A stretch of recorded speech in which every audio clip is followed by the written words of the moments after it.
Yo, what's up guys, NEV GAMER here today, back in a new video. I'm sorry for not uploading for a week. I was meant to upload 2 days ago, but unfortunately that video had like green stuff on it, so it couldn't be uploaded. Alright, now you can see my screen again.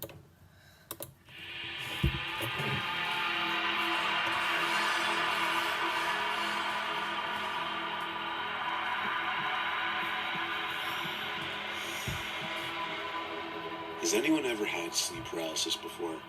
I tell you, it's one of the strangest, most fascinating, yet horrifying things that you could experience. It's the feeling of being unable to move upon awakening.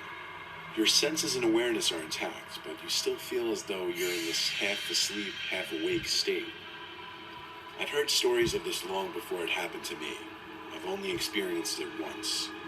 I was in college. I was going through an incredibly tough time in my life. I was insanely stressed during finals week.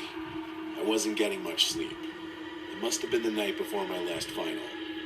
I went to bed late because I stayed up all night studying for bio. I don't remember at what point I decided to finally call it. I just remember it all becoming a blur, then blackness. Next thing I remember, I was in my room, in my bed. But there was this weird haziness in my awareness. Like I was awake, but I felt weaker. When I tried to move, I couldn't. I could only move my eyes to look around the dark room. At one point, when I guess I was looking to one side of the room, I looked back to the center, and there was this woman standing dead center in the room, facing the bed. She was wearing this black dress and holding some long object. I wanted to call out, "Mom?" but my paralysis prevented it. I couldn't say anything. The woman came closer to me until she knelt down and touched my forehead. I could feel it. She got eye to eye with me, and I could see my mother's face. I tried to say "Mom" again, desperately, but I was stuck in my own body. She stood back up and walked to the doorway before disappearing into the house. I lay there, unable to move, maybe another 10 to 20 seconds before my vision suddenly became more clear. I was able to think more clearly as well. I was able to sit up.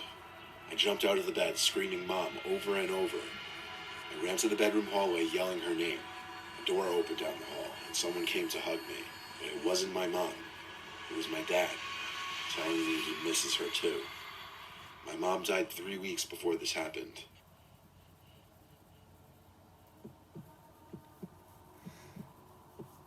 That was scary a bit.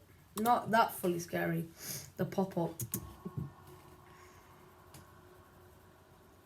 You know what I love about dreams? How vague and how bizarre they can be. You feel like you're in this separate world where things can just make no sense. Now, what about when that unearthliness transcends into the quote-unquote real world? You'll see what I mean in a minute. I was in REM sleep having this bizarre nightmare about being followed by some weird creature in the middle of the woods. The dream became fuzzy though, and I kind of woke up from it. I say kind of, because while I was out of the dream and back in my bed, I couldn't move a muscle in my body. I started hearing this faint, weird noise. It was this indescribable, robotic, yet alive type sound.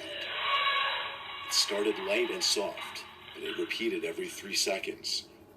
I noticed it was getting slightly louder every time. I felt like the sound was getting closer. It got so unbearably loud in my head, I just wanted to scream, but I couldn't. Then my eyes locked onto the closet door, specifically the crack in the closet door, which I never leave open, ever. There was this distorted face of a man looking between the crack, with this unhumanly large open-mouthed smile, and every time I heard the noise, it seemed as if the closet and the face were getting closer, until the closet door slammed shut, and everything went silent. I regained control of my body shortly after that, and the first thing I did, even though I was 24 years old, was run to my parents' room to get my dad to check the closet with me. There was nothing in the closet though, or the rest of my room. My dad seemed pretty confident that what I just experienced was sleep paralysis, and that he had experienced it once as well. Didn't make me feel any less disturbed about what I just went through.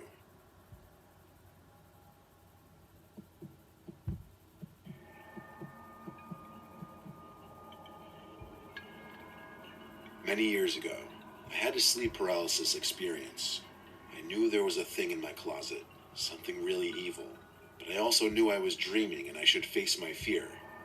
I tried not to look directly at the closet door, but if I moved my eyes, my head would turn away. No matter how hard I tried, I couldn't look directly at it. Then I woke up in a cold sweat. At first I felt really relieved that it was over, but very shortly I realized it wasn't a dream, and there was really something in the closet. I was laying on my back and couldn't move. I didn't really hear it, but I could kind of feel the sickening laughter wash over me in waves, emanating from the closet. All of a sudden the thing throws a human head at me and it lands on my chest face up. It was this girl I knew in high school. Up to this point I was kind of holding it together, terrified but not panicked. Well, I lose it now. I can't even scream. All I could do is make these grunting sounds and moaning noises. I'm wriggling and straining, trying to rock from side to side to get it off me, but I can't move. This seemed to last maybe another minute or two, and then I really woke up. It was so traumatic that for weeks I would be scared when I woke up that I wasn't actually awake, and something horrible could happen at any second. It still makes my skin crawl when I think about that laugh. The thing is, I never heard of sleep paralysis or night terrors at that point in my life. I thought I was losing my mind.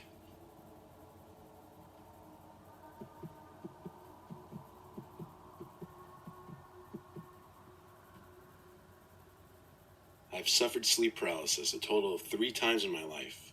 The first 2 times, it just consisted of me waking up not being able to move my body. The third time was much different, though. I had woken up very early morning, probably like between 5 and 6 a.m., when the sun was just starting to come up. There was light in the room, but barely any. I tried to move, but I had that unfortunately familiar feeling of paralysis, helplessness. My eyes fixated on the wall. There was nothing I could do. Then, suddenly, I heard heavy footsteps coming up the stairs of my bedroom. It was my brother, followed by my sister, dad, and mom. They were all sobbing hysterically, and they all seemed to be at least a foot taller. It was unnerving.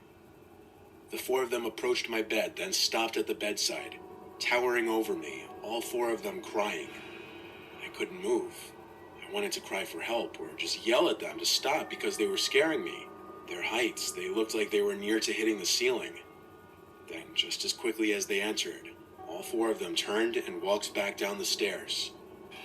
I could move again, and so I ran down the stairs to follow them, but they weren't in the outside area. I went to each of their rooms one at a time. All 4 of them were fast asleep. My heart was racing because the most surreal, unnerving thing just happened to me. I had to lean on the wall to gather my thoughts for a second, breathing heavily. Falling back asleep was futile the rest of the night. I lay awake until the sun was fully up. A few days later, I was struck by a speeding car when crossing the road with friends and ended up with 3 broken bones and a fractured thigh bone. I was hospitalized for a week, and at one point, all 4 of my family members stood next to my hospital bed, looking down at me, my mom being emotional and crying. It was almost the same image from my sleep paralysis. I'm not superstitious at all, but if I were, I would 100% believe that dream was some kind of sign, or some kind of prediction of the future. In fact, I just got chills writing that last sentence, thinking about it.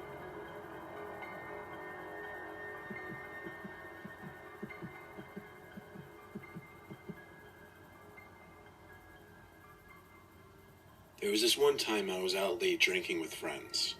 It was some point in the summer of 2016. We were kind of just walking around town and then around the neighborhood when one of my friends spotted someone hiding in a bush. He pointed and said, "Look," and we all walked a little closer to get a better look. We could see what he was talking about, but just barely. It was bizarre, like someone hiding in this bush in front of this house. When we got too close, apparently, this weird, off-putting sound started coming from the bush. So we all screamed and laughed and ran away. We screamed because it was scary, but laughed because at the same time it was bizarrely funny. And there were a lot of us, so... Anyway, we walked back to our houses respectively, assuming whoever was in that bush was just messing with people. I fell asleep pretty easily that night since I was drunk, but next thing I remember was waking up to the near pitch blackness of my room. I couldn't look at the clock to see what time it was because I literally couldn't move. I was in a sleep paralysis state. I looked around the room with my eyes only and started to hear a familiar noise, a noise we heard coming from that bush. Then I looked straight in front of me, at the foot of my bed, and what I saw was pure nightmare fuel. It was what appeared to be this floating, grotesque, horrific head of a demonic ghost-like thing. As it got closer to me, I realized it wasn't floating. There was a body, but its body blended in with the blackness of the room. Its mouth hung open, and it just kept making the familiar noise from the bush. It got mere inches from my face before it suddenly just faded away, and I was able to let out a scream and move my body. I sat in my bed, panting and heart racing. I flicked on the lamp and checked around my bed, but that demonic thing was gone. What I just experienced seemed so real, like I was awake for it. It wasn't a dream. I told my parents about it the next day, and they agreed with me that it was sleep paralysis, though they had never heard of anyone seeing freaky shit like that before. Alright. Oh my. Oh, that was so disturbing. Oh, the next one, if you want to carry on watching, if you enjoyed this video, like the video and subscribe. 20 likes, guys, and I'll do a part 2 of this video. I'll start watching Quarantine 3 True Disturbing Quarantine Stories, or 3 stories that happened whilst playing Fortnite. If you want me to do a part 2 of this, smash the like button, and yeah, peace.